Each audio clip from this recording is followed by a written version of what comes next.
रागी कर्म फल प्रेप्सुर लुब्धो हिंसात्मको अशुचिः हर्ष शोकान्वितः कर्ता राजसः परिकीर्तितः.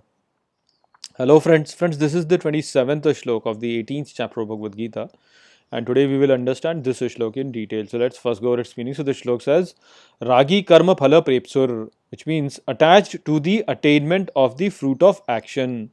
Lubdho hinsatmako ashucheh, which means greedy, violent, unclean. Harsh shokan vitah karta, which means doer affected by joy and sorrow. Rajasah parikrititah, which means are called Rajasic. So, Shri Krishna over here is now describing the doer who is acting under the mode of the Rajas quality of nature. So, he says that such a doer is attached to the attainment of the fruits of the actions. Such a person is greedy, he is violent, and he is unclean, and he is affected by the joy and sorrow of the action. So, in the previous shlok, we understood the sattvic doer, and we understood that such a person is performing his actions while thinking himself not to be the doer. So, he is not joined with his action, he doesn't think that he is doing, and he is someone who basically is a non believer in the ego. So, he does not really believe that the ego exists. And so we understood over there that it's the identification with the ego which leads to the clouding of the intellect, and a person is not able to hear the divine speaking inside his heart, and therefore uh, the ego creates a lot of confusion. And so we can understand how this confusion is created in the Rajasic doer. So basically, when a person is identified with the ego, then that person is acting only for the sake of his ego.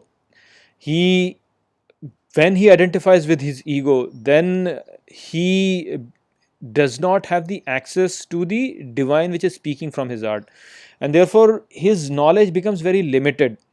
He doesn't have complete knowledge. The complete knowledge is with the Lord who is sitting inside the heart of the being, and he knows everything. But when a person disregards that, and he becomes identified with his ego, he becomes identified with himself only, limits himself, then he loses that access, he loses that connection with the divine, and he loses that action, and therefore his intellect becomes very limited. He can only understand whatever his intellect can understand, and the intellect is very limited. It's only limited to our perceptions itself, our mind itself, our perceptions itself. And so the person loses the whole understanding, and he becomes attached. Basically, he becomes attached to the fruits of his action. So it's a cyclical process. When you become attached to your fruits of the action, you become attached with your ego. When you become attached with your ego, your understanding becomes clouded, and when your understanding becomes clouded, you are not able to see things clearly, and when you're not able to see things clearly, you don't have that full view of things, and this is what creates all the problem. And so when a person becomes like that, then the person becomes greedy, and in the greed a person can act violently. He can do bad to others, because he is only thinking of himself, he is not thinking of the entire creation. And so in that sense, his actions then create suffering for others, and those sufferings and those violent actions then basically make him unclean. His brain, his mind becomes unclean. All sort of wrong thoughts arise in him. Anger can arise in him, and greed arises in him. He becomes arrogant. He thinks himself to be superior than others. He becomes separate from others, and all those unclean thoughts then start arising in him. And because he's identified with his ego, therefore if something good happens to the ego, he feels happy, he becomes overjoyed. And if something bad happens to the ego, he becomes sad, and he attains sorrow. And these sorrow and joy start affecting him.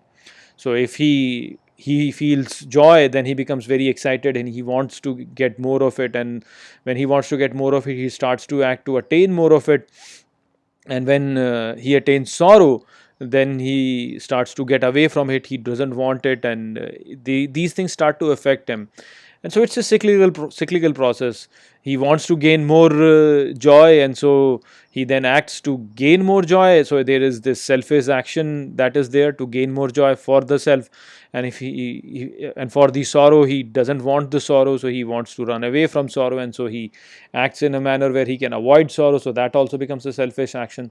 So these selfish actions then come into him, and these selfish actions lead to greed, violence, uncleanliness. So it's you get stuck. The person gets entangled in this whole process, and it creates a lot of problems, not just for the self, but for the people around him also.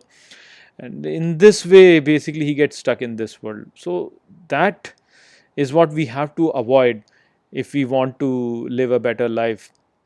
And so these are the characteristics of a Rajasic actor doer. He is attached to the attainment of the fruit of action. He is greedy, he is violent, he is unclean, and he gets affected by the joy and sorrow. So that was the message of Sri Krishna in this shlok. I hope that I have explained this shlok well to you. With that, I'll close this video. I'll see you in the next video. Take care.